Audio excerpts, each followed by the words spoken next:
റെഡിയാ? അത് ഞാൻ ഇന്നത്തെ ക്യാബിനറ്റ് തീരുമാനങ്ങൾ വിശദീകരിക്കാം. പാലക്കാട് ജില്ലയിലെ നെല്ല് സംഭരണവുമായി ബന്ധപ്പെട്ട് കർഷകർക്ക് പണം കൊടുക്കാൻ ഒരുപാട് തടസ്സങ്ങളുണ്ടായിരുന്നു.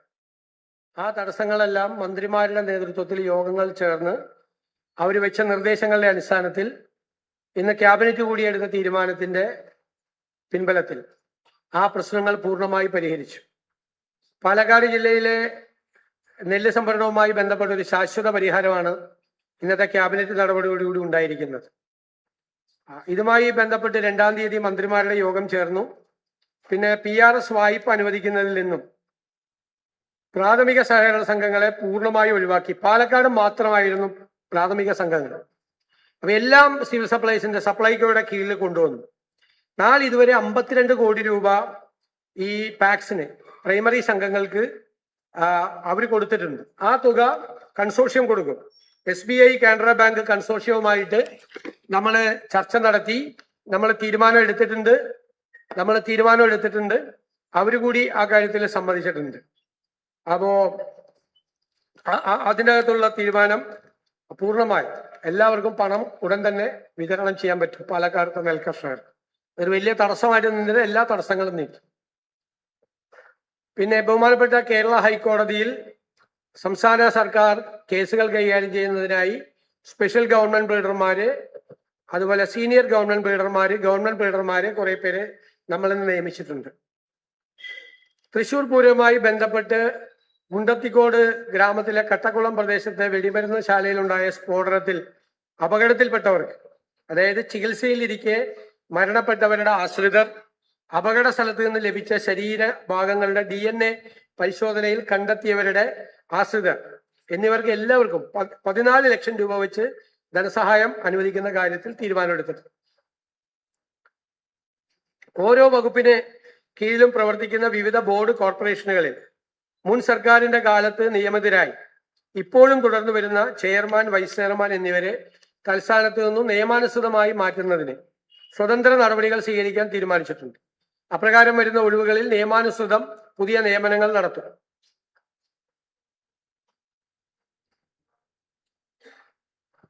അന്തരിച്ച നവീൻ ബാബുവിന്റെ സഹധർമ്മിണി ശ്രീമതി മഞ്ജുഷയുടെ നിവേദനം പരിഗണിച്ച് കണ്ണൂർ ജില്ലാ ADM ആയിരുന്ന നവീൻ ബാബുവിന്റെ മരണകാരണത്തെ പറ്റി അന്വേഷിക്കുന്നതിനായി CBI അന്വേഷണത്തിന് കേന്ദ്ര സർക്കാരിനോട് ശുപാർശ ചെയ്യാൻ തീരുമാനിച്ചു.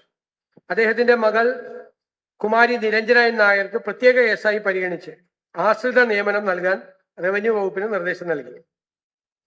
കേരളത്തിലെ തീരപ്രദേശത്തെ കടലിൽ 2026 ജൂൺ 10 മുതൽ ജൂലൈ 31 വരെ 52 ദിവസം ട്രോളിംഗ് നിരോധനം ഏർപ്പെടുത്തുന്നതിന് തീരുമാനിച്ചു.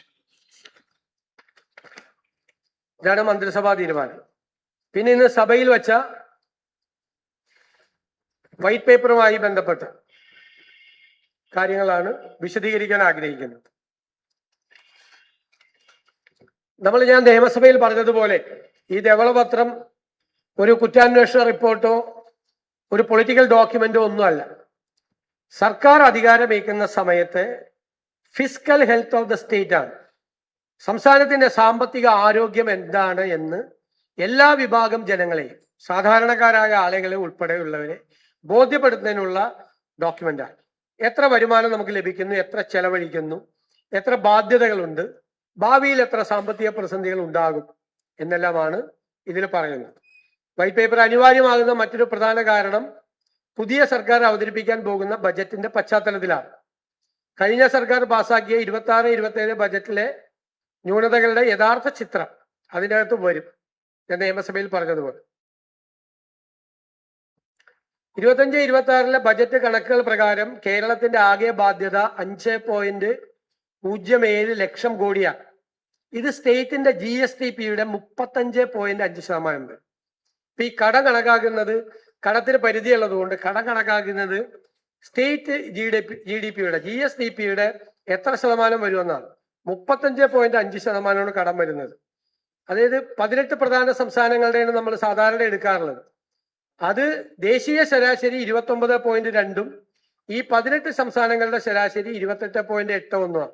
അപ്പൊ കേരളത്തിൻ്റെത് 35.5%. ഉയർന്ന തോതിലാണ് ഈ കടവും GSTPയും തമ്മിലുള്ള റേഷ്യോ. പലിശ, സംസ്ഥാനത്തിന്റെ പലിശ ചെലവ് വരുമാന ചെലവിന്റെ മൊത്തമുള്ള വരുമാനത്തിന്റെ നമ്മൾ ചെലവഴിക്കുമ്പോൾ അതിന്റെ 17.73% വരും. ദേശീയ ശരാശരി 11.99%. ഭയങ്കര വലിയ തുക പലിശ എടുത്തിരിക്കുന്നത്, വലിയ പലിശയ്ക്കൊക്കെ എടുത്തിരിക്കുന്നതുകൊണ്ട് പലിശ മൊത്തം എക്സ്പെൻഡിച്ചറിന്റെ 17.73% പലിശയ്ക്ക് വേണ്ടിയിട്ട് പോവാണ്. വികസന ചെലവ് ആകെ ചെലവിന്റെ 39.9% മാത്രമാണ് ആകെ വികസന കാര്യങ്ങൾക്ക് വേണ്ടി ചെലവഴിക്കുന്നത്. ദേശീയ ശരാശരി 63.5. വ്യത്യാസം മനസ്സിലായ കേരളത്തിന്റെ? അപ്പൊ കൂടുതൽ പൈസ ചെലവാക്കുന്നത് കമ്മിറ്റഡ് എക്സ്പെൻഡിച്ചറിനാണ്. പലിശ, ശമ്പളം, അത് മനസ്സിലായ, പെൻഷൻ, അങ്ങനെയുള്ള കാര്യങ്ങൾക്ക്. മറ്റത് നേരെ 39.9 നമ്മുടെ ആവുമ്പോൾ 63.5 അവര് വികസന കാര്യങ്ങൾക്ക് ചെലവാക്കുന്നത്. പിന്നെ ക്യാപിറ്റൽ എക്സ്പെൻഡിച്ചറാണ്, മൂലധന ചെലവ്. അത് മൊത്തം GSTPയുടെ 1.34% മാത്രമാണ്. ദേശീയ ശരാശരി 3.2, സംസ്ഥാനങ്ങളുടെ ശരാശരി 3.09. അതായത് കടം എടുക്കുന്നത് മൂലധന ക്യാപിറ്റൽ എക്സ്പെൻഡിച്ചറിനല്ല വിനിയോഗിക്കുന്നത്. മൊത്തത്തിന്റെ ഒരു 1.34% മാത്രമേ വരുന്നുള്ളൂ. പിന്നെ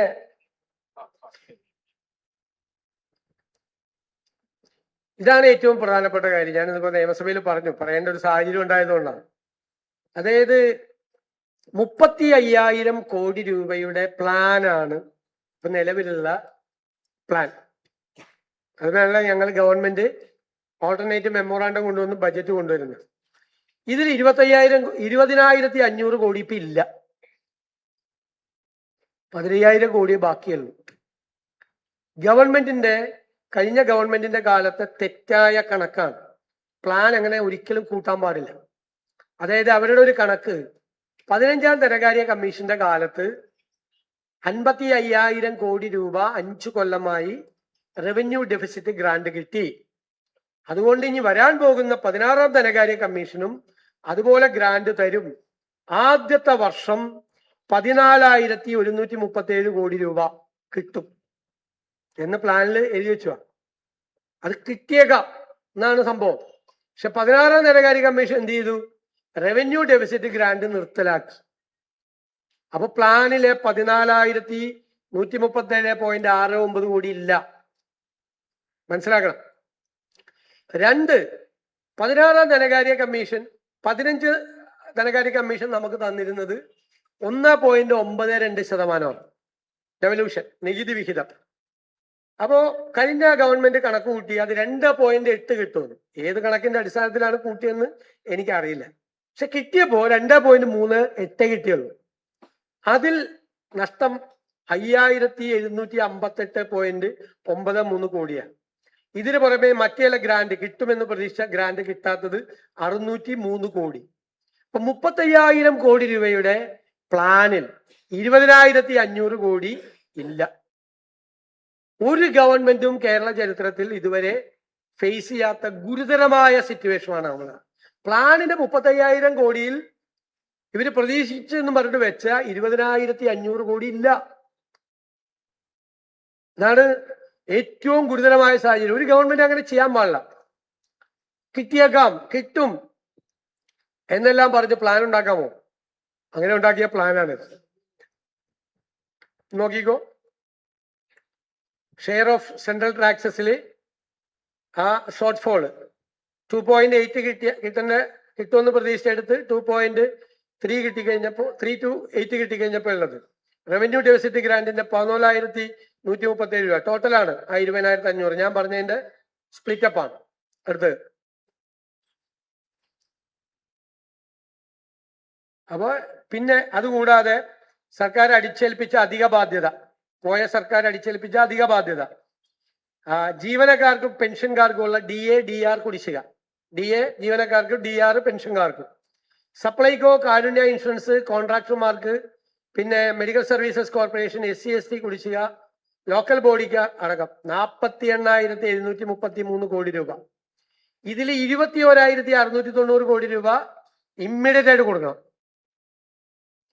ഇതിന് കൂടാതെ കഴിഞ്ഞ LDF സർക്കാരിന്റെ കാലത്ത് ശമ്പള കമ്മീഷന്റെ കാലാവധി പൂർത്തിയായി അവരുടെ റിപ്പോർട്ട് കൊടുത്ത് അതിന്മേൽ നടപടി ആ ഗവൺമെന്റ് എടുക്കണമായിരുന്നു. അത് മനഃപൂർവ്വം പേ കമ്മീഷൻ വെക്കാതെ അവസാന സമയത്ത് പേ കമ്മീഷൻ വെച്ച് ഈ ഗവൺമെന്റ് വരുമ്പോൾ പേ കമ്മീഷൻ റിപ്പോർട്ട് തന്ന് ഗുരുതരമായ ബാധ്യത ഒരു ഗവൺമെന്റിന്റെ തുടക്കത്തിൽ തന്നെ ഈ ഗവൺമെന്റിന് ഉണ്ടാക്കി വെക്കും വേറെ. ഇത് കൂടാതെ കിഫ്ബിയുടെയും പെൻഷൻ കമ്പനിയുടെയും ബാധ്യത ഈ തുകയിൽ ഉൾപ്പെട്ടിട്ടില്ല. അല്ലാതെയാണ് ഇത്രയും ഹ്യൂജ് എമൗണ്ട് വരുന്നത്. നോക്കിക്കോ, DRES 21,670, DR എന്ന് പറയുന്ന പെൻഷൻകാർക്കുള്ളത് 14,000.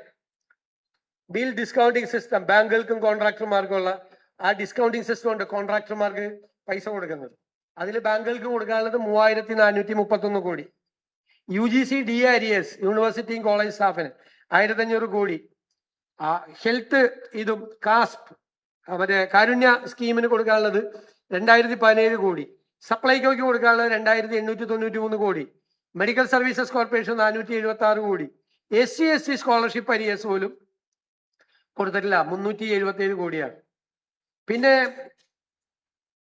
തദ്ദേശ സ്വയംഭരണ സ്ഥാപനങ്ങളുടെ മൂന്നാം ഗഡു കൊടുക്കാതെയാണ് പോയത്, 1982. അങ്ങനെയാണ് 48,733 വരുന്നത്. ഇനി ഇമ്മീഡിയറ്റ് ആയിട്ട് കൊടുക്കേണ്ട തുക നേരെ DAD അതെല്ലാം സപ്ലൈകോ KMC എല്ലാം ഇത് ഇമ്മീഡിയറ്റ് ആയിട്ട് 21,000 കോടി രൂപ ഇപ്പൊ കൊടുക്കണം. പിന്നെ കേരളത്തിലെ ട്രഷറിയിൽ വലിയ തുക ക്യാഷ് ബാലൻസ് വെച്ചിട്ടാണ് സർക്കാർ പോയതെന്ന് പറഞ്ഞുള്ള വ്യാപകമായ പ്രചരണമാണ്. ഇത് 2015, 16, 16, 17 സാമ്പത്തിക വർഷങ്ങളിൽ ട്രഷറിയും മെച്ചപ്പെട്ടായിരുന്നു. 17, 18, 18, 19 അത് ബാലൻസ് കുറയാൻ തുടങ്ങി. ഈ ബാലൻസിൽ ഒരു കാര്യമില്ല. കാരണം വെച്ചാൽ ഓരോ സമയത്ത് വരുന്ന പൈസ ഇപ്പൊ ഒരു 6,000 കോടി വരാൻ കാര്യം IGSTയും സെൻട്രൽ ഗ്രാൻഡും വന്നു. പക്ഷെ മെയ് 16 ആയപ്പോഴേക്കും അത് 2,000 കോടിയായിട്ട് ചുരുങ്ങി. മെയ് 16 2,212 കോടിയായി. അപ്പൊ ഈ പൈസ ഇപ്പോ വ്യാപകമായി ഒരു പ്രചരിപ്പിച്ചത് സോഷ്യൽ മീഡിയയിലെല്ലാം പ്രചരിപ്പിച്ചത് ബാക്കി പൈസ വെച്ചിട്ടാണ് ഗവൺമെന്റ് പോകുന്നത്. അതുകൊണ്ടാണ് ഞാൻ നിയമസഭയിൽ ഉദാഹരണം പറഞ്ഞത്. ഇപ്പൊ നിങ്ങൾക്ക് ഒരാൾക്ക് ശമ്പളം കിട്ടുന്നു 50,000 രൂപ. അപ്പൊ നിങ്ങൾ എന്തൊക്കെയാണ് സാധാരണ പൈസ കിട്ടിക്കഴിഞ്ഞാൽ പലചരക്കടയിൽ കൊടുക്കണം, പാലുകാരന് കൊടുക്കണം, പത്രക്കാരന് കൊടുക്കണം, മീറ്റ് മേടിക്കണമെങ്കിൽ നോൺ വെജ് ആണെങ്കിൽ അവിടെ കൊടുക്കണം, മീൻകാർക്ക് കൊടുക്കണം, ഒരുപാട് ഒബ്ലിഗേഷൻസ്. ഇത് കഴിയുമ്പോൾ ഒന്നും ഉണ്ടാവില്ലല്ലോ സാധാരണ. പക്ഷെ നിങ്ങൾ വീട്ടിൽ ചെന്ന് മുറി അടച്ചിട്ട് നിങ്ങളുടെ ജീവിത പങ്കാളിയോട്, രണ്ടുപേരും ഉള്ളതുകൊണ്ടാണ് ഞാൻ പറയുന്നത്, പറയുവാണ് 50,000 രൂപ പോക്കറ്റിലുണ്ട്, ഇവിടെ ഇരിക്കുന്നുണ്ട് 50, ഒറ്റ പൈസ ഇല്ല, കണ്ടാന്നേ. പക്ഷെ വാതിൽ തുറക്കാൻ പറ്റില്ല. എൻ്റെ വാതിൽ തുറന്ന പലചരക്കടക്കാർ നിൽക്കുവാണ്, പാലുകാർ നിൽക്കുവാണ്, പത്രക്കാർ നിൽക്കുവാണ്, മീൻ കൊണ്ടുവന്ന് ജയിച്ചു വരെ അവിടെ നിൽക്കുവാണ് വാതിക്കാൻ. ഇതാണ് ഈ ബാക്കി ഖജനാവിൽ വെച്ചിട്ടെന്ന് പറഞ്ഞതിന്റെ വളരെ സിമ്പിളായിട്ട് സാധാരണക്കാർക്ക് മനസ്സിലാകാൻ വേണ്ടിയിട്ടാണ് ഞാൻ ഈ ഉദാഹരണം പറഞ്ഞത്. ഇതാണ് ബാക്കി വെച്ചേക്കണെന്ന് പറഞ്ഞത്. എന്നാ ബാക്കി വെച്ചാൽ മൂന്നാം ഗഡു കൊടുത്തിട്ട് പോയിരുന്നില്ലേ? ഏറ്റവും SC/ST കുട്ടികളുടെ സ്കോളർഷിപ്പ് കൊടുത്തിട്ട് പോയിരുന്നില്ലേ? സ്കോളർഷിപ്പ് കൊടുക്കാനുള്ള തുകയാണ്, അത് കൊടുത്തില്ല. മൂന്നാം ഗഡു കൊടുത്തില്ല. മരുന്ന് മേടിക്കാനുള്ള കാശ് KMCSL കൊടുക്കാൻ പാടില്ലായിരുന്നു, അതും കൊടുത്തില്ല. ഒടുക്കത്തെ വിലക്കയറ്റമാണ് കേരളത്തിൽ. 2,893 കോടി രൂപ കൊടുക്കാനുണ്ട് സപ്ലൈകോയ്ക്ക്. മാർക്കറ്റിൽ ഇടപെടേണ്ട ഏജൻസിയാണ്, കൊടുത്തില്ല. അപ്പൊ ഇത് ഈ ജനങ്ങളെ കബളിപ്പിക്കാൻ വേണ്ടി നടത്തിയ ഒരു കാര്യമാണ് ഈ ട്രഷറി ബാലൻസ്. മനസ്സിലായല്ലോ? ഇത്രയും ബാധ്യത വെച്ചിട്ടാണ് ചെയ്തിരിക്കുന്നത്. ഇത് ട്രഷറിയുടെ കണ്ടില്ലേ ആ ബാലൻസ്, ക്ലോസിംഗ് ബാലൻസ് അവസാനത്ത് നോക്കിയ 2024, 25 10 മാസം നെഗറ്റീവായിരുന്നു. ഏത് ട്രഷറി പൈസ ഉണ്ടായില്ല 12 മാസത്തില്. കഴിഞ്ഞ വർഷം 7 മാസം നെഗറ്റീവായിരുന്നു ഈ തുക. ഇപ്പോൾ ഇത് അവസാനം 16-ാം തീയതി 2,212 കോടിയാണ്. അപ്പൊ അത്രയും നമുക്ക് ഒബ്ലിഗേഷൻസ് ഉണ്ട്, ഡെറ്റ് ഒബ്ലിഗേഷൻസ് ഉണ്ട് നമ്മൾ ചെയ്യാൻ വേണ്ടിയിട്ട്. ഇതൊക്കെ വെറുതെ ആളുകളെ പരിഹസിക്കുന്നതിന് വേണ്ടി പറയാണ്.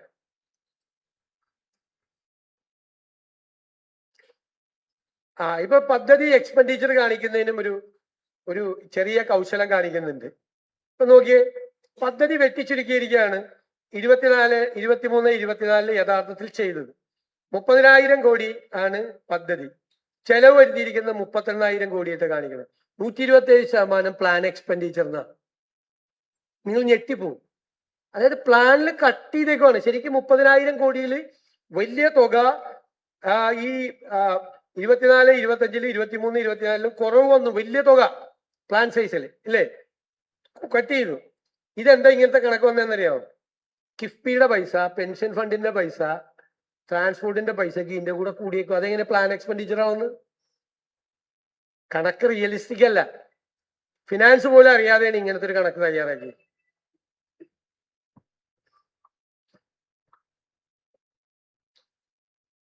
പിന്നെ നമുക്ക് ലഭിക്കും എന്ന് കരുതുന്ന തനത് വരുമാനം യഥാർത്ഥ തുകയും തമ്മിൽ വലിയ അന്തരമാണ്.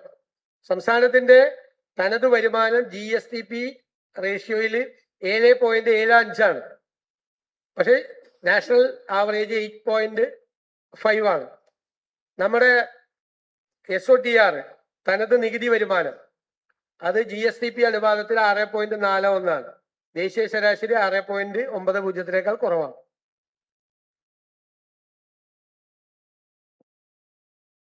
ഇനി കിഫ്ബി ഒരു പ്രതിഭാസമാണ്. അതായത് ബഡ്ജറ്റ് ചെയ്തൊരു എക്സ്ട്രാ ബഡ്ജറ്ററി ആണെന്ന് പറഞ്ഞിട്ട് ഉണ്ടാക്കിയതാണ്. എന്ത് ഗുണമാണ് അതുകൊണ്ട് ഉണ്ടാക്കിയതെന്നും കൂടി വ്യക്തമാക്കണം. കാരണം സംസ്ഥാനത്തെ വരുമാനത്തിൽ നിന്നും ലഭിക്കുന്ന വരുമാനത്തിൽ നിന്ന് ലഭിക്കുന്ന മോട്ടോർ വെഹിക്കിൾ സെസ് എല്ലാ വർഷവും കൊണ്ട് പോകും. 2,000 കോടി മുതൽ 3,000, 4,000 കോടിയൊക്കെ ആവും. അതാണ് അവരുടെ അടിസ്ഥാന ഫണ്ട്. അപ്പൊ അത് ബജറ്റിൽ നിന്ന് കൊടുക്കുന്നതാണ്. അവര് കടം മേടിക്കുന്ന വലിയ പലിശക്കാണ്. അതിനെക്കുറിച്ച് വലിയ ആക്ഷേപമുണ്ട്. വലിയ പലിശയ്ക്ക് കടം മേടിക്കുമ്പോൾ സോവറിൻ ഗ്യാരണ്ടി സ്റ്റേറ്റ് കൊടുക്കണം. അതായത് ഇവർക്ക് അടയ്ക്കാൻ പറ്റില്ല. കാരണം ഇവരുടെ ഇൻകം ജനറേറ്റിംഗ് ആയിട്ടുള്ള വരുമാനം ഉണ്ടാക്കുന്ന ഒരു പദ്ധതിയും കിഫ്ബിയിലില്ല. അപ്പോൾ കിഫ്ബിക്ക് ഒറ്റയ്ക്ക് തിരിച്ചടയ്ക്കാൻ പറ്റില്ല. അപ്പൊ എന്ത് ചെയ്യും? വീണ്ടും സർക്കാരിലേക്ക് വരും. അപ്പൊ സർക്കാർ തന്നെ പണം, അടിസ്ഥാന ഫണ്ടും കൊടുക്കണം, കടം മേടിക്കുന്ന തുകയും സർക്കാർ കൊടുക്കണം. അതിന്റെ വലിയ പലിശ, ഭയങ്കര പലിശ, ഞാൻ കാണിച്ചു തരാം. വലിയ പലിശക്കാണ് കടം മേടിച്ചിരിക്കുന്നത്. ഈ പലിശയും സർക്കാർ കൊടുക്കണം. അപ്പൊ സർക്കാരിന്റെ മീതെയുള്ള ഒരു ബാധ്യതയായി. ഇത് സർക്കാരിന് പുറത്താണ് പ്രവർത്തിച്ചിരുന്നത്. ധനകാര്യ വകുപ്പിനെ പോലും അറിയിക്കാതെ പ്രത്യേക സാമ്രാജ്യമായിരുന്നു കിഫ്ബിയുടെ സാമ്രാജ്യം. അപ്പൊ ഞങ്ങൾ ക്യാബിനറ്റും തീരുമാനിച്ചിട്ടുണ്ട്, അത് ഒരു പഠനം നടത്തി എന്താണ് ചെയ്യേണ്ടതെന്ന്. ദോഷകരമല്ലാത്ത രീതിയിൽ ഒരു തീരുമാനം കിഫ്ബിയുടെ കാര്യത്തിലുണ്ടാവും പഠനം നടത്തിയതിനു ശേഷം. വരിക.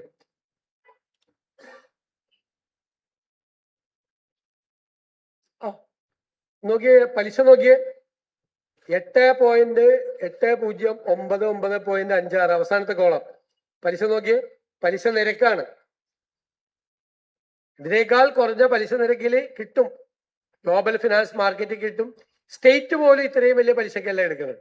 ഈ പലിശക്ക് എടുത്തിട്ട് ഇവിടുത്തെ ബാങ്കിൽ കൊണ്ട് 6%, 7% ഡെപ്പോസിറ്റ് ചെയ്യും. മനസ്സിലായി? അപ്പൊ അത് വലിയ ഒരു ഇതാണ്. പിന്നെ ഓരോ ജില്ലകളിലും ഒരു വിധത്തിലുള്ള ഒരു റീജിയണൽ ബാലൻസും ഇല്ലാതെ വിവേചനമാണ് ചെയ്തിരിക്കുന്നത്. ഏറ്റവും കൂടുതൽ ചെയ്തിരിക്കുന്നത് കണ്ണൂരാണ് പരിപാടി കൊടുത്തിരിക്കുന്നത്. രണ്ടാമത്തെ കോളം നോക്കിയേ. അപ്രൂവ്ഡ് 20.4% കണ്ണൂര്. രണ്ടാമത്തേത് 16.7% തിരുവനന്തപുരത്ത്. 3 പാലക്കാട് 15%. 4 എറണാകുളം 11.4%. ബാക്കിയൊക്കെ നോക്കിയേ. 3.9, 2.4, 5.5, 1.4, 4.5. ഡിസ്ക്രിമിനേഷൻ ഉണ്ടായിരുന്നു വിവിധ ജില്ലകളിൽ വികസന പ്രവർത്തനങ്ങൾ അനുവദിച്ചേ.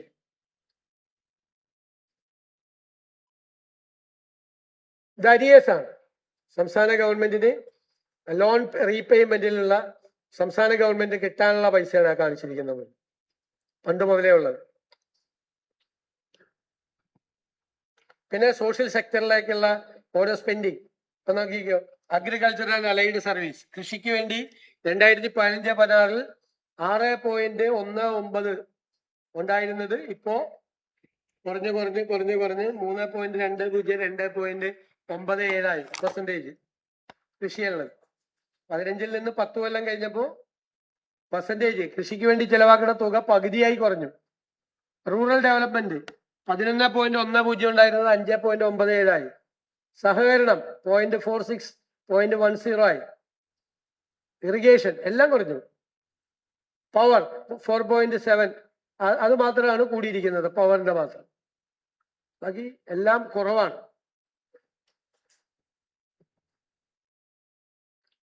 ഇതാണൊരു ചിത്രം. അപ്പൊ ഗുരുതരമായിട്ടുള്ള ഈ പ്ലാനുമായി ബന്ധപ്പെട്ടുള്ള 20,500 കോടി രൂപയുടെ പ്രശ്നം, 48,000 കോടി രൂപയുടെ ബാധ്യത, മറ്റു ബാധ്യതകൾ കൂടാതെയാണ്, പലിശ ബാധ്യതകൾ കൂടാതെയാണ്.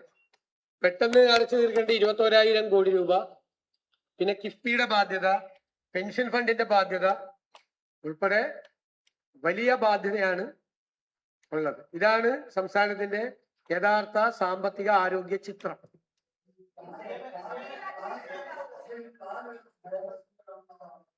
ഏതാ?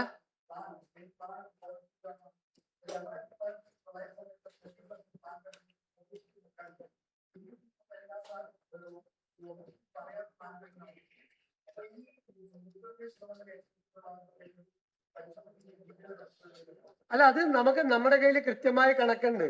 ആ 127% പ്ലാൻ എക്സ്പെൻഡിച്ചർ ഇല്ല. പ്ലാനിൽ പെടാത്ത തുകയുടെ എക്സ്പെൻഡിച്ചർ കൂടി ഇതിനകത്തേക്ക് ചേർത്തിരിക്കുകയാണ്. ചേർക്കാൻ പാടില്ല. അത് ഈ കിഫ്ബിയിലെ KSRTC മറ്റു തുകകള്, പെൻഷൻ ഫണ്ടിന്റെ ഒക്കെ പൈസ ഇതിനോട് ചേർത്തേക്കുവാ. ഫിനാൻസ് പോലും അറിയാതെ ചേർത്തേക്കുവാണ്.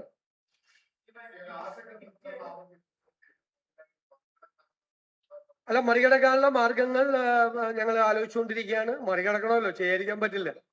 അതിനുള്ള മാർഗങ്ങൾ അന്വേഷിച്ചുകൊണ്ടിരിക്കുകയാണ്. ഉറപ്പായിട്ട് ആ മാർഗങ്ങൾ ഉണ്ടാവും. പക്ഷെ ഇതാണ് യഥാർത്ഥ സിറ്റുവേഷൻ എന്ന് കേരളത്തിലെ ജനങ്ങൾ അറിയണം. ഞാൻ ആദ്യം പഠിക്കും. അത് പഠിച്ചിട്ട് അവർ നൽകുന്ന റിപ്പോർട്ടിന്റെ അടിസ്ഥാനത്തിൽ. അല്ലല്ല, അത് വേറെ സംവിധാനം ഉണ്ടാക്കും.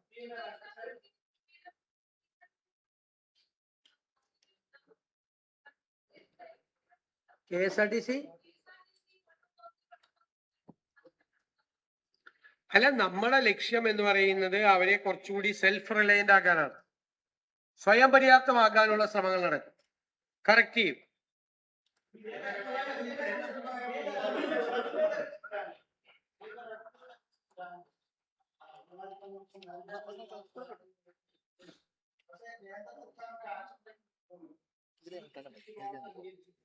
എങ്ങനെ?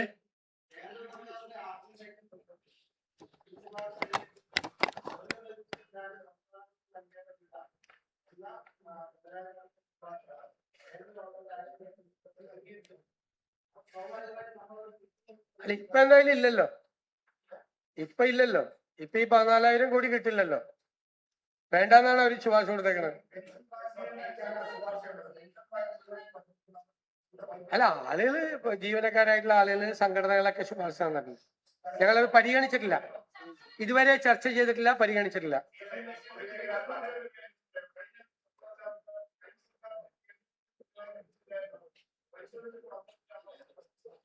അല്ല, അത് നമ്മൾ നോക്കിക്കൊണ്ടിരിക്കുകയാണ്. ഏതെല്ലാം ഭാഗത്താണ് കിട്ടാനുള്ളത്. ഓഡിറ്റിംഗ് ചെയ്ത സർട്ടിഫിക്കറ്റ് കൊടുക്കണം, യൂട്ടിലിറ്റി സർട്ടിഫിക്കറ്റ് കൊടുക്കണം, അതെല്ലാം പരിശോധിച്ചുകൊണ്ടിരിക്കുകയാണ്. പക്ഷെ കഴിഞ്ഞ സർക്കാർ പറഞ്ഞ ചില കാര്യങ്ങൾ ശരിയല്ല. അതായത് അവര് പറഞ്ഞു GST കോമ്പൻസേഷൻ 5 കൊല്ലം കിട്ടി, 6ാമത്തെ കൊല്ലം കിട്ടുമായിരുന്നെങ്കിൽ 12,000 കോടി കിട്ടുമെന്ന്. അതെങ്ങനെ കിട്ടണത്? GST ബില്ല് പാർലമെന്റ് പാസ്സാക്കിയത് 5 കൊല്ലത്തേക്ക് കോമ്പൻസേഷനാണ്. 5 കൊല്ലത്തേക്കുള്ള കോമ്പൻസേഷനെ പറഞ്ഞിട്ടുള്ള അത് വാറ്റും 5 കൊല്ലത്തേക്കുള്ള കോമ്പൻസേഷൻ ആണ്. അതെങ്ങനെ 6ാമത്തെ കൊല്ലം കിട്ടുമായിരുന്നെങ്കിൽ എന്ന് പറഞ്ഞൊരു എമൗണ്ട് വയ്ക്കണത്? മനസ്സിലായി? ഇപ്പൊ പറഞ്ഞ കാര്യത്തിലത്തെ ഒരു എമൗണ്ട് ആണത്.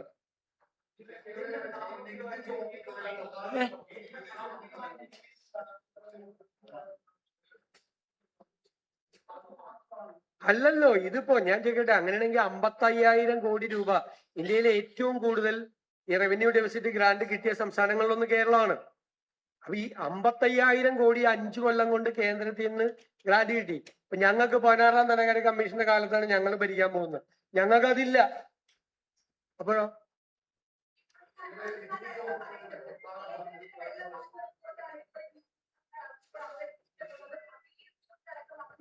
എവിടെയാണ്, ഏത് ഭാഗത്താണ് കാണുന്നതെന്ന് പറഞ്ഞാൽ? ഏത് ഭാഗത്താണ് അങ്ങനത്തെ ഒരു വെള്ളപൂശൽ? എവിടെയാണ്? ഇതൊക്കെ ഈ ക്ലീഷേ വന്ന കുറെ വാചകങ്ങളാണ്. പ്രത്യേകിച്ച് ഈ ഇടതുപക്ഷത്തിലുള്ള കമ്മ്യൂണിസ്റ്റുകാർ ഉപയോഗിക്കുന്ന ക്ലീഷേ വന്ന കുറെ വാചകങ്ങളാണ്, കുറെ ലെഫ്റ്റ് ജാർഗൻസ്. അതൊന്നും വെച്ചുകൊണ്ട് പ്ലീസ്, അതൊന്നും വെച്ചുകൊണ്ട് റിയൽ ആയിട്ടുള്ള കണക്കാണ്, റിയൽ കണക്കാണ്. അത് ലെഫ്റ്റ് ജാർഗൻസ് വെച്ചുകൊണ്ട് ക്ലീശേ വന്ന വാചകങ്ങളൊന്നും വെച്ചുകൊണ്ട് കണക്കല്ലാതാവില്ല. മനസ്സിലായി? കണക്ക് കണക്ക് തന്നെ, അതിലൊരു വ്യത്യാസമില്ല.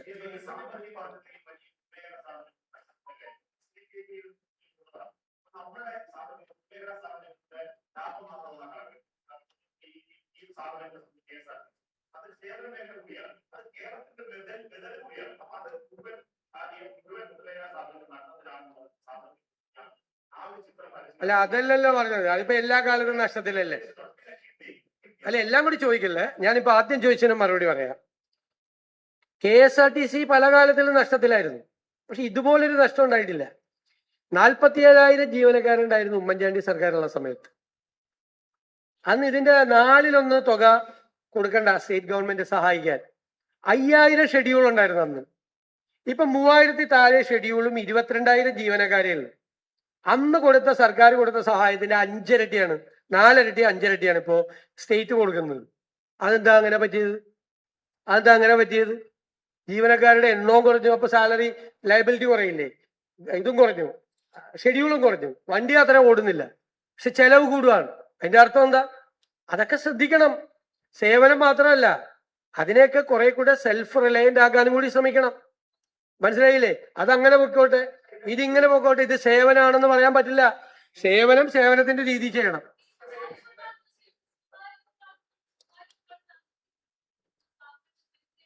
അല്ല, അതൊക്കെ ഒരു പോളിസി മാറ്റർ ആണ്. സ്വകാര്യ ഇൻവെസ്റ്റ്മെന്റുകൾ ഞങ്ങൾ സ്വാഗതം ചെയ്തിട്ടുണ്ട് നയപ്രഖ്യാപനത്തിൽ.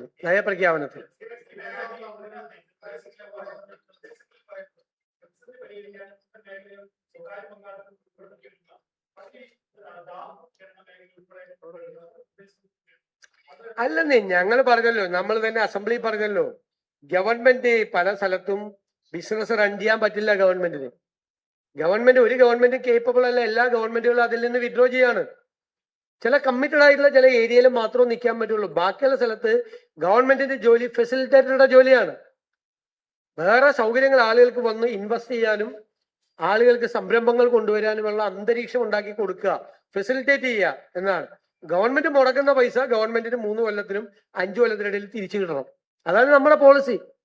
ഇതൊക്കെ ഈ ഞാൻ പറഞ്ഞ കുറെ വാക്കുകൾ ഉപയോഗിച്ച് ഇതൊക്കെ 10-25 കൊല്ലമായിട്ട് ഇങ്ങനെ സ്റ്റാഗ്നന്റ് ആയി കിടക്കാണ്, അനങ്ങാതെ കിടക്കുകയാണ്. നമ്മൾ ഈ പൊതുജനത്തിന്റെ പണം, നിങ്ങളത് ആലോചിക്കണം, ഞാനും നിങ്ങളും കൊടുക്കുന്ന നികുതി പണം തെറ്റായ രീതിയിൽ മിസ്മാനേജ്മെന്റ് കൊണ്ട് അത് നശിപ്പിക്കുകയാണ്.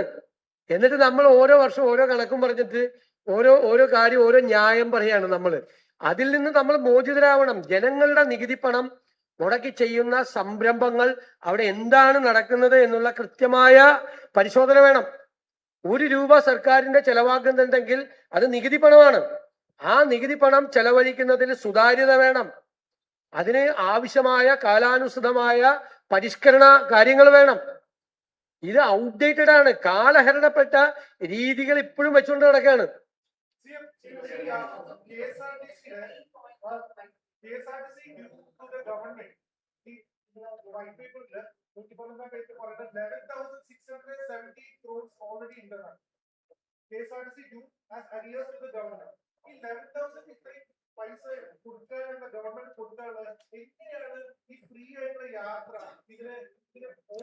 അല്ല, അത് ഞങ്ങൾ അനൗൺസ് ചെയ്ത ഒരു വെൽഫെയർ സ്കീം അല്ലേ, അതിന് ഗവൺമെന്റ് ഗ്രാന്റ് കൊടുക്കും അവർക്ക്.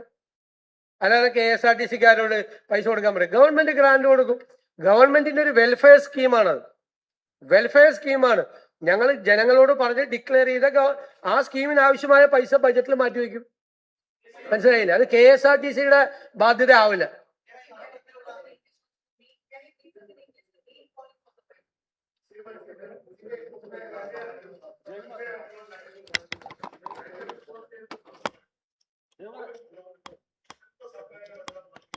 എന്താണ്?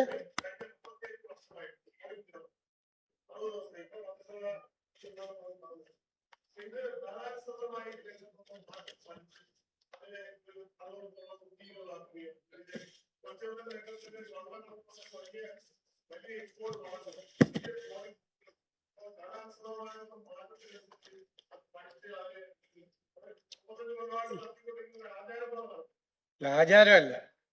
ഈ മൺസൂൺ കാലത്ത് മത്സ്യത്തിന്റെ പ്രജനനം നടക്കുന്ന ഏറ്റവും വലിയ സീസണാണ്. ആ സീസൺ സമയത്ത് വലിയ തോതിലുള്ള മത്സ്യബന്ധനം ഉണ്ടായാൽ, യന്ത്രവൽകൃത മത്സ്യബന്ധനം ഉണ്ടായാൽ അത് മത്സ്യത്തിന്റെ പ്രജനനത്തെ ബാധിക്കും എന്നുള്ള സയന്റിഫിക് ആയിട്ടുള്ള ഫൈൻഡിങ് ആണ്. അതുകൊണ്ടാണ് ആചാരം പോലെ ചെയ്തുകൊണ്ടിരിക്കുന്നത്, ഈ മാസങ്ങളിൽ ചെയ്തുകൊണ്ടിരിക്കുന്നത്. അതാണ് സയന്റിഫിക് ഫൈൻഡിങ്. മറ്റൊരു ശാസ്ത്രീയമായ ഒരു കണ്ടുപിടുത്തം ഉണ്ടാകുന്നത് വരെ നമ്മളത് ഫോളോ ചെയ്യാണ്. ഇപ്പൊ നമ്മൾ ഈ ട്രോളിംഗ് നിരോധിച്ചില്ലെങ്കിൽ മത്സ്യത്തൊഴിലാളികളുടെ ഭാഗത്ത് നിന്ന് അതിശക്തമായ എതിർപ്പുണ്ടാവും, ഭയങ്കര എതിർപ്പുണ്ടാവും മത്സ്യത്തൊഴിലാളികളുടെ, സാധാരണ മത്സ്യത്തൊഴിലാളികളുടെ ഭാഗത്ത് നിന്ന്. ഈ ട്രോളിംഗ് നിരോധിച്ചില്ലെങ്കിൽ അതിശക്തമായ എതിർപ്പുണ്ടാവും. പിന്നെ കാലാവസ്ഥ അനുകൂലമല്ലല്ലോ.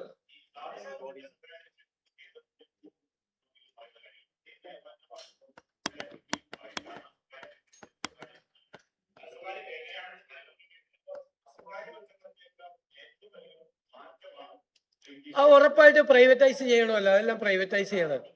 ആ എല്ലാത്തിലും ചെയ്യേണ്ടി വരുമല്ലോ, തീർച്ചയായിട്ടും ചെയ്യേണ്ടി വരും. പ്രൈവറ്റ് ഇത് ചെയ്യേണ്ടി വരും.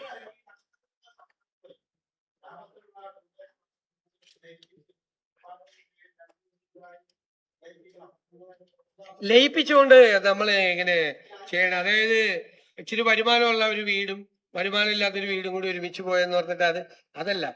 നമ്മൾ സപ്ലൈകോയെ സെൽഫ് റിലയന്റ് ആക്കാനുള്ള ഒരു സ്കീം നമ്മൾ പ്രഖ്യാപിക്കും. അല്ല, അത് വെറുതെ കണക്കിൽ എഴുതി വെക്കാനേ പറ്റുള്ളൂ, അല്ലാതെ വേറെ ഗുണമില്ലല്ലോ. നമുക്ക് സപ്ലൈകോയ്ക്ക് മാർക്കറ്റിൽ ഇടപെട്ട് സാധാരണ മാർക്കറ്റിൽ വിലക്കയറ്റം ഉണ്ടാകുമ്പോൾ അവർ 13 എസെൻഷ്യൽ കോമോഡിറ്റീസിന് സബ്സിഡി കൊടുത്തിട്ടാണ്, വിതരണം ചെയ്തിട്ടാണ് മാർക്കറ്റിൽ ഇടപെടുന്നത്. ആ സബ്സിഡി കൊടുക്കേണ്ട തുക ഗവൺമെന്റ് കൊടുക്കുക. അതിന് പകരം അവരെ സെൽഫ് റിലയന്റ് ആക്കി അവർക്കത് ഗവൺമെന്റ് സബ്സിഡി ഇല്ലാതെ തന്നെ അവർക്ക് സബ്സിഡി കൊടുക്കാൻ പറ്റാവുന്ന ഒരു സാഹചര്യത്തിലേക്ക് സപ്ലൈകോയെ എത്തിക്കാനാണ് ഞങ്ങൾ നോക്കുന്നത്. ഇനി മതിയില്ല.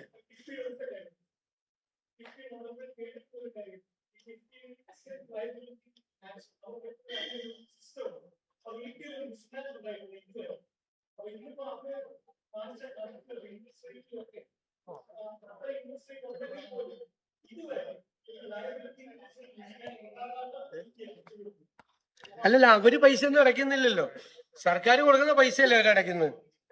അതെങ്ങനെ ഉണ്ടാകുന്ന? അവര് ഒരു പൈസ ഇൻകം ജനറേറ്റ് ചെയ്യുന്നില്ല. സർക്കാരിന്റെ ഗ്യാരണ്ടിയിൽ അവർ കടമെടുക്കുന്നു, സർക്കാരിന്റെ പൈസ കൊടുത്ത് അവർ ബേസിക് കോർപ്പസ് ഉണ്ടാക്കുന്നു. അതുകൊണ്ട് എന്താ കാര്യം? ബാധ്യത മുഴുവൻ സർക്കാരിനല്ലേ ഇവരുണ്ടാക്കി വെക്കുന്ന ബാധ്യത. മാത്രമല്ല, ഇപ്പൊ 30,000 കോടി ചെലവാക്കിയെന്ന് പറയും, പ്ലാനിലാണ് അത് ചെലവാക്കിയെങ്കിൽ 3000 കോടി രൂപ പട്ടികജാതിക്കാർക്ക് കിട്ടിയാണ്.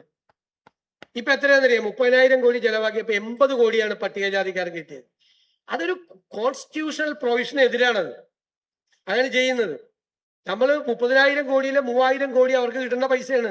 അത് പ്ലാനിലുണ്ടായിരുന്നെങ്കിൽ ആ പ്ലാനിൽ നിന്ന് അത് പുറത്തേക്ക് കൊണ്ടുപോയി, ബജറ്റിൽ നിന്ന് പുറത്തേക്ക് കൊണ്ടുപോയിട്ട് 80 കോടി, 3000 കോടി പട്ടികജാതിക്കാരെ കിട്ടേണ്ട സ്ഥലത്ത് 80 കോടിയാണ് കൊടുത്തിരിക്കുന്നത്.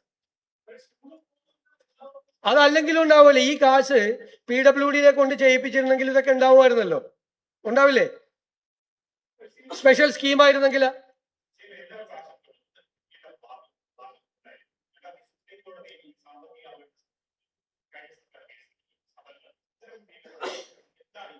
എല്ലാം കൂടി ഒരുമിച്ച് തീരുമാനിക്കാൻ പറ്റില്ലല്ലോ. കിഫ്ബിയുടെ കാര്യം ഞാൻ വളരെ കൃത്യമായിട്ട് പറഞ്ഞു. അത് പഠിച്ച് ഒരു വിദഗ്ധ സമിതി അത് പഠിച്ച് അവർ റിപ്പോർട്ട് തരുന്നതിന്റെ അടിസ്ഥാനത്തിൽ തീരുമാനമെടുക്കും.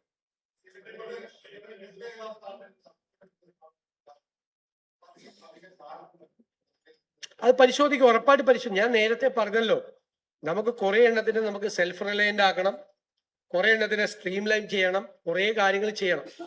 ഇപ്പൊ നമ്മള് today we placed before the Honorable Kerala Legislative Assembly a status report on the Kerala's fiscal health. This is not a political document. This is the real situation of the state finance. You know that the last government presented a budget on the floor of the assembly only a few months back. They had a plan of 35,000 crores. Unfortunately, a huge amount, major chunk of the plan amount is not in the plan now. Why that was happened? It was a wild guess from the last government side. They expected more than 14,000 crores from the revenue deficit grant, which was allowed by the 15th Finance Commission. They expected this much of amount from the 16th Finance Commission. But 16th Finance Commission recommended that there is no need of revenue deficit grant. So the expected amount 14,000 crores is not there. Another thing, the last government expected the devolution of taxes, the percentage may be raised from 1.92 to 2.8. That was a wild guess. No information from the Finance Commission. Without getting any information, they calculated 2.8. But the recommendation of the 16th Finance Commission is only 2.38. So we have to find out another 5,758 crores. And some other grants expected, not going to receive. That is 600 crores. So 20,500 crores is not there. This is a peculiar situation, not faced by any of the governments so far in Kerala. And the other indicators also shows that our fiscal situation is very vulnerable. Outstanding liabilities, that is the liabilities of the state government, is 5.5% of the GSDP. The national average is 29.2. Major 18 states average is 28.81. Kerala is having a biggest debt GSDP ratio. And committed expenditure, just like interest and other things, 77.6% of revenue receipts. National average, it is only 46.1. Development expenditure, our aggregate disbursement is very low when we are comparing the national average of 63.5. Ours is only 39.9. Capital expenditure is also very bad, 1.34%, where the national average is 3.2%. Interest payments, that is also a committed expenditure, 70.73% of revenue expenditure, while the national average is only 11.99. These are the situation.